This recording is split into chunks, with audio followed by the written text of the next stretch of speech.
Kabanata 721. Nangyari rin ito sa sandaling ito.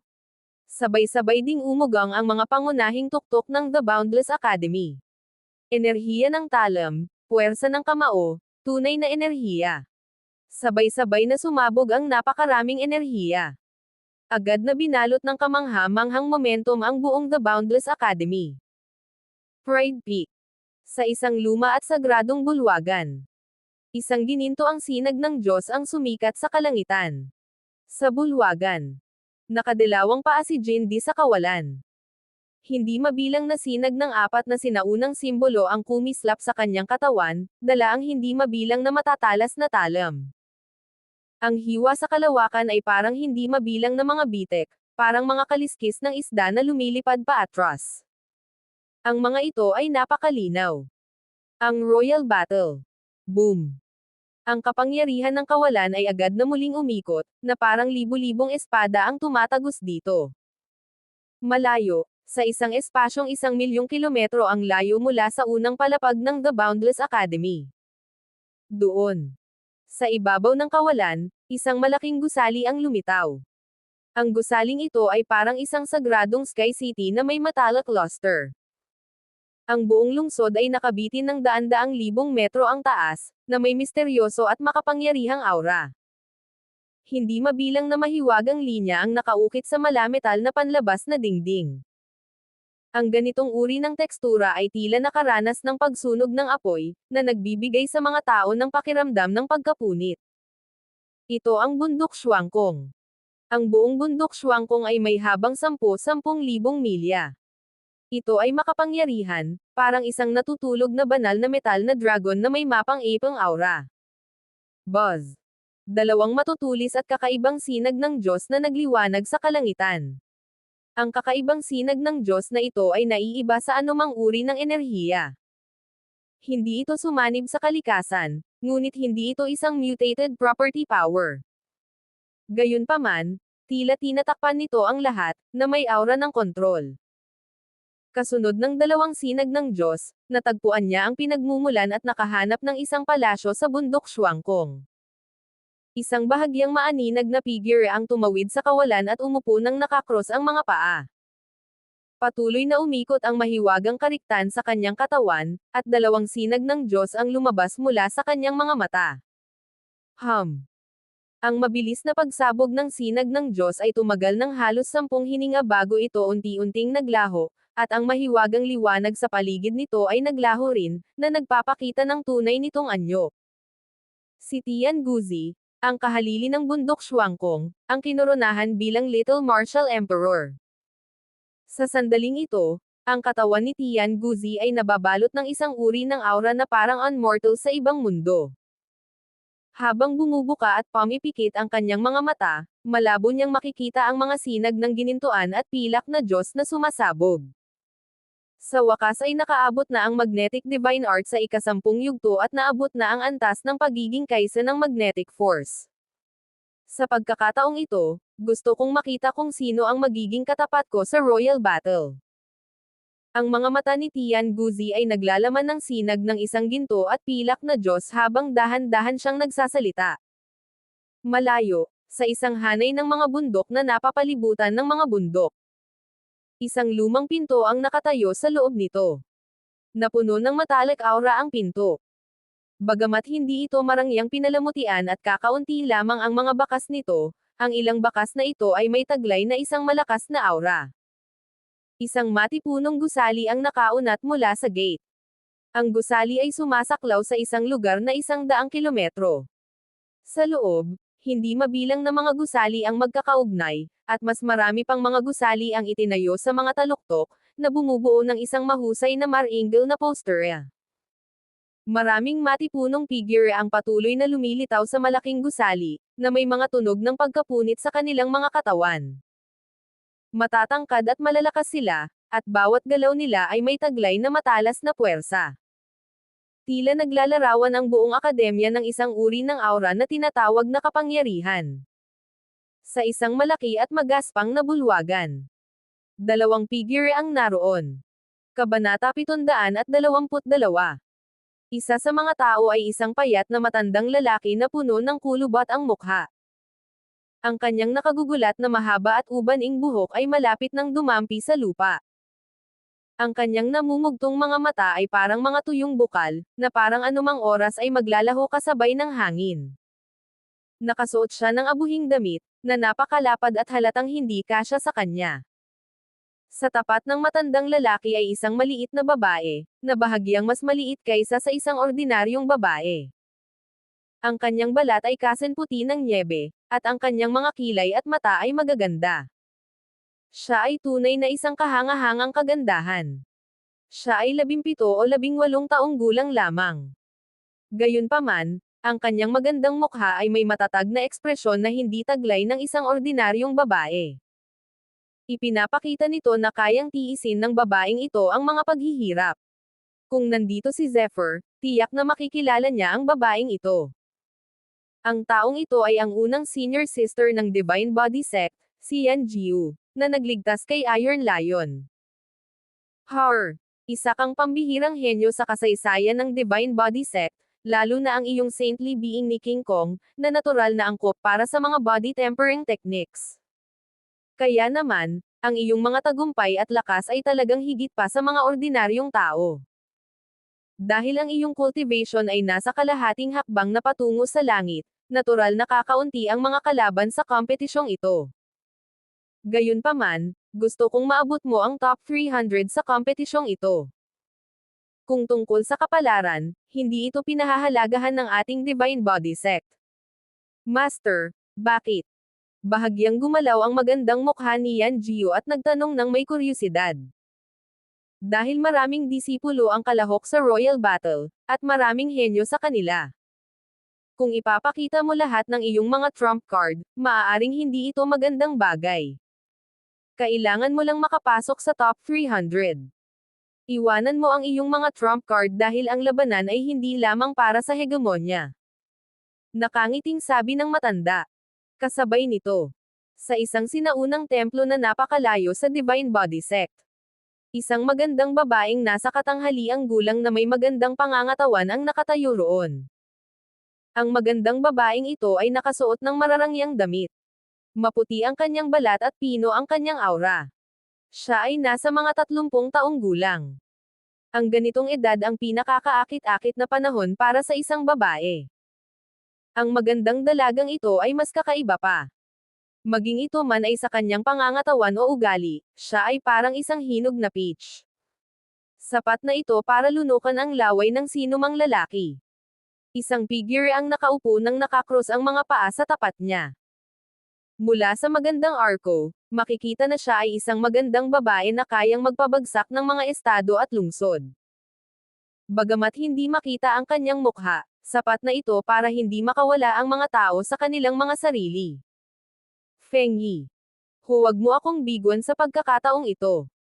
Habang nakatingin sa babaeng nakaupo nang nakakross ang mga paa, malumanay na sabi ng magandang babae na may nakakaantig na mga labi sa kanyang mukha.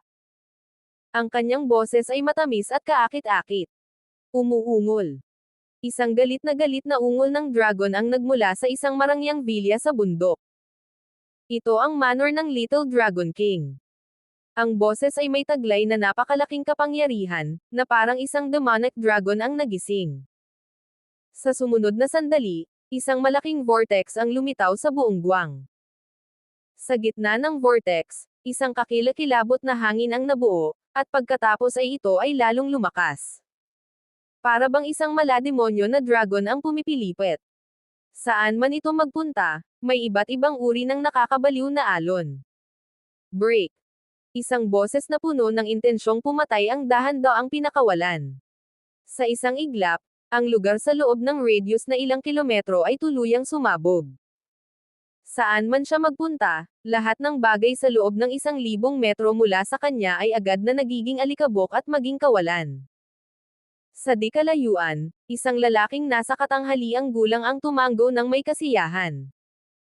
Nang makita ang kakilakilabot na kapangyarihang lumabas sa di kalayuan, lalo siyang natuwa. Ang taong ito ang Panginoon ng Little Dragon King Manor, ang 8-Armed Dragon King. Kabanata 723. Sa wakas ay nakapasok na si Zinlong sa espiritu. Sa labanang ito para sa trono, ang ating Little Dragon King Manor ay babangon mula rito. At saka, dapat mamatay ang batang iyon. Sa huling sandali, ang mga mata ng hari ng dragon na may 8 singaw ay biglang naging hindi pangkaraniwang malamig. Labanan ang palasyo ng Diyos. Isang nakakatakot na sibat na focus ang kumalat sa sukdulan na parang totoo. Ang matalas na sibat na focus ay nag-evolve at naging isang napakalaking aparisyon, multo ng Divine Spear sa kawalan. Ha. Sa wakas ay naunawaan na ni Zunshan ang sarili niyang spear focus. Mabilis na lumabas ang isang nakakabaliw na tawa. Isang grupo ng mga disipulo ang tumingin sa aparisyon, multo ng may masayang mga mukha. Ang mga disipulong ito ay pawang may malakas na focus. Ang kanilang mga mata ay kasing talas ng kidlat, na parang handa silang lumaban anumang oras. Kapag magkakasama silang nakatayo, para silang isang grupo ng mga baliw sa labanan. Ang pangalan ng mga disipulo ng Divine Fighting Palace ay tunay ngang karapat-dapat sa reputasyon nito. Sa paglitaw ng Royal Battle. Sa loob ng ilang panahon, ang mga akademya at puwersa ay nagsimulang magliyab na parang nagliliyab. Sa loob ng ilang panahon, hindi mabilang na mga eksperto at puwersa ang nagsimulang gumalaw. Sa susunod na araw, maliban sa mga elder at guardian na nagpoprotekta sa The Academy, sunod-sunod na lumabas ang lahat ng iba pang elder sa The Boundless Academy.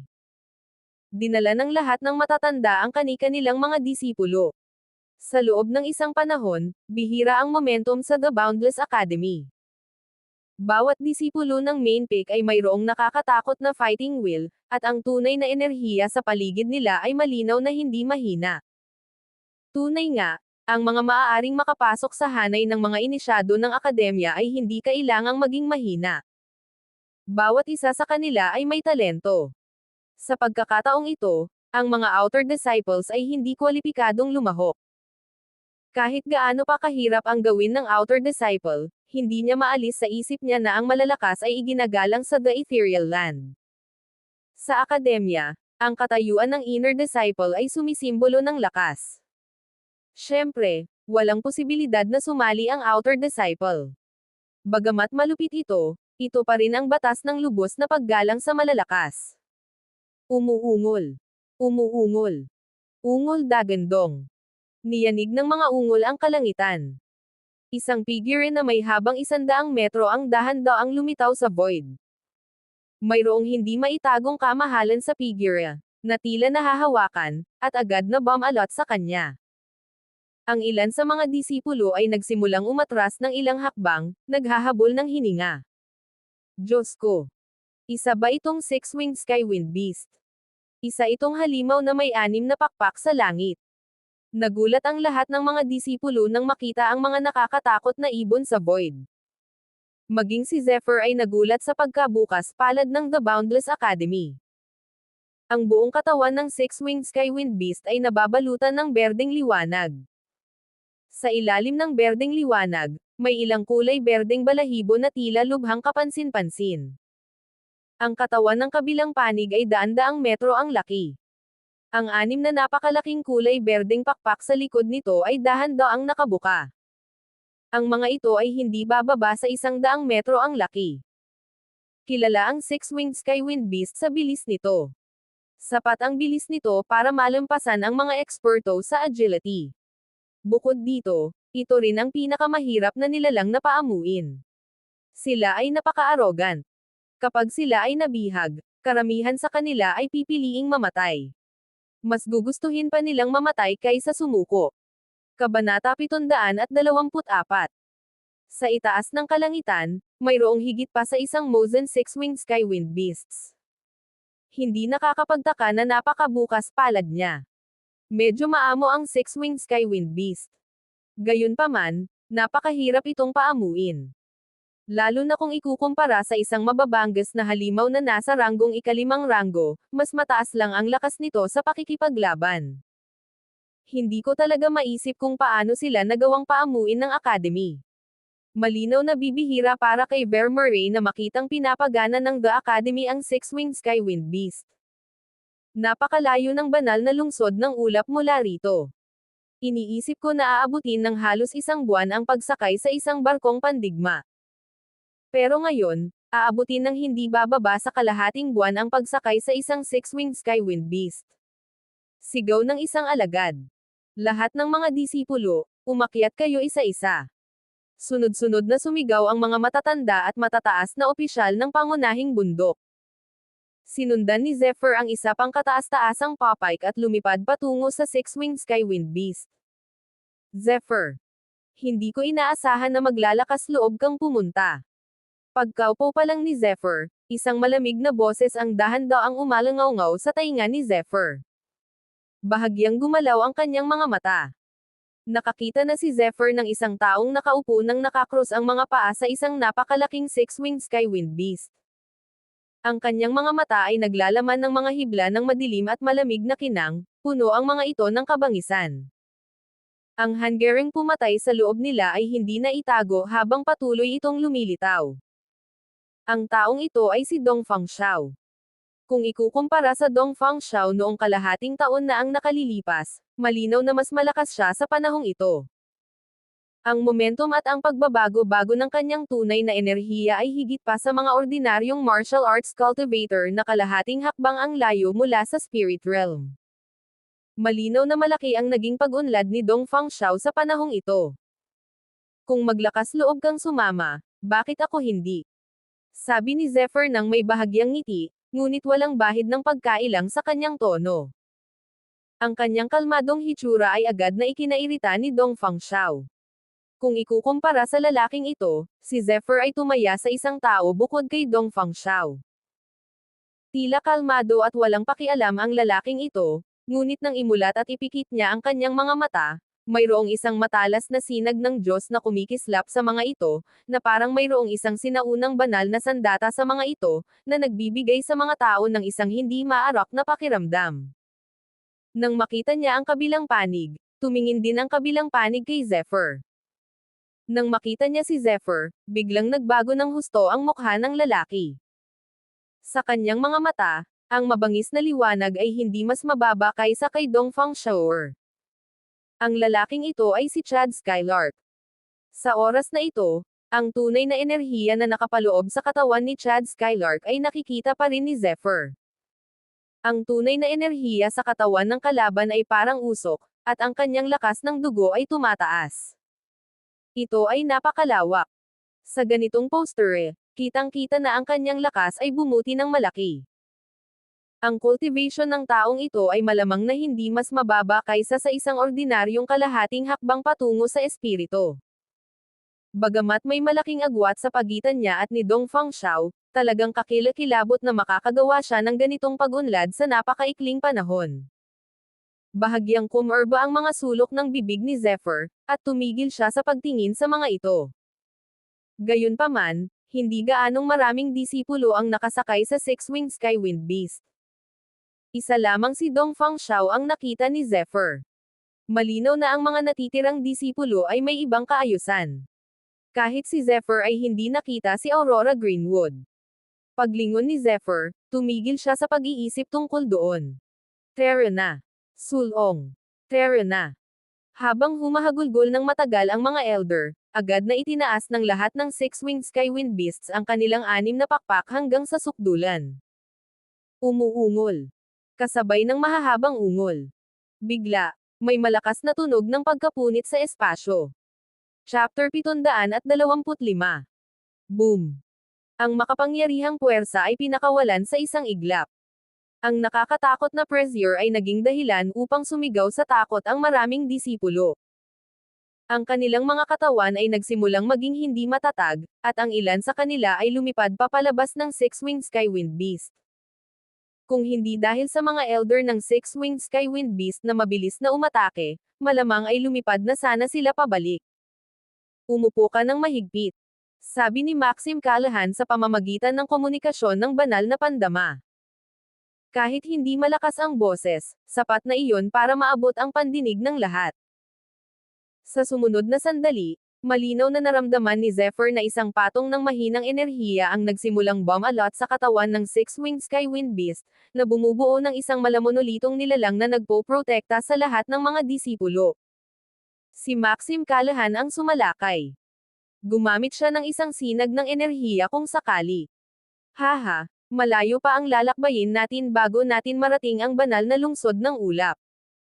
Huwag kang maging pabaya. Hindi mo magagamit ang tunay mong enerhiya rito para mag-cultivate. Hindi pa lubusang naipapakita ang bilis ng Six-Winged Skywind Beast. Kapag nakapag-cultivate ka na, malamang na mapatalsik ka ng daloy ng hangin sa kawalan. Nakangiting paalala sa kanya ni Dewey Hobbs. Hindi pa ba talaga nagsisimula? Ang bilis ng Six-Winged Skywind Beast ay napakabilis na, at hindi pa talaga ito nagsisimula. Hindi maiwasan ni Zephyr ang mabigla. Ang bilis na ito ay malamang na higit sa 10 beses na mas mabilis kaysa sa barkong pandigma. Nagsisimula na. Sigaw muli ni Maxim Callahan. Sa kanyang paalala, ginamit ng lahat ng mga disipulo ang kanilang tunay na enerhiya at mabilis na hinawakan ang kanilang mga katawan. Boom! Sa sumunod na sandali, bahagyang tumigil ang katawan ng Six-Winged Skywind Beast. Bigla, ang buong katawan nito ay parang isang cyan light energy habang mabilis itong sumugod, ang bilis nito ay halos 10 beses na mas mabilis. Rumble. Naririnig sa kanilang mga tainga ang mga tunog ng pagkapunit at pagsabog na parang kulog. Ang ganitong uri ng kakilakilabot na tunog ay malinaw na sanhi ng pagkapunit ng espasyo sa napakabilis na bilis. Sobrang bilis. Hindi lamang si Zephyr ang nagulat kundi pati na rin ang iba pang mga disipulo. Sa pagkakataong ito, natatakot ako na ang tunay na enerhiya ay hindi makakasabay pagkatapos ng mahigit 10 araw na pag-upo rito. Maraming mga disipulo ang hindi napigil ang mapait na ngumiti. Total, ang pagpapatakbo ng tunay na enerhiya ng higit sa 10 araw ay talagang magpapabaliw sa mga tao. Ho! Lumuwa si Zephyr ng isang subo ng maruming dumi. Pagkatapos ay pumikit siya sa pagkakataong ito. Sa sumunod na sandali, mabilis na dumaloy ang tunay na enerhiya sa kanyang katawan. Hindi niya pinakinggan ang babala ni Dewey Hobbs at dumiretso sa kanyang pagsasanay sa nakakatakot na bilis na ito. Ang lalaking ito. Habang nakatingin kay Zephyr, gusto lang sana siyang turuan ni Dewey Hobbs ng leksyon, pero sa sumunod na sandali, biglang naging matalas ang mga mata niya. Sa ilalim ng kanyang paningin, si Zephyr, na nakaupo nang nakakross ang mga paa, ay pumikit at pumasok sa isang estado ng cultivation. Gayunpaman, nang tumama ang malakas na hangin sa kanyang katawan, agad itong kumalat sa kanyang katawan, na para bang tuluyan na siyang nakapasok sa mundo ng hangin at naging bahagi nila. Ang ganitong posture ay mukhang partikular na relax, nang walang anumang kahirapan. Junior Brother Khan, pumasok ka na ba talaga sa isang cultivation state?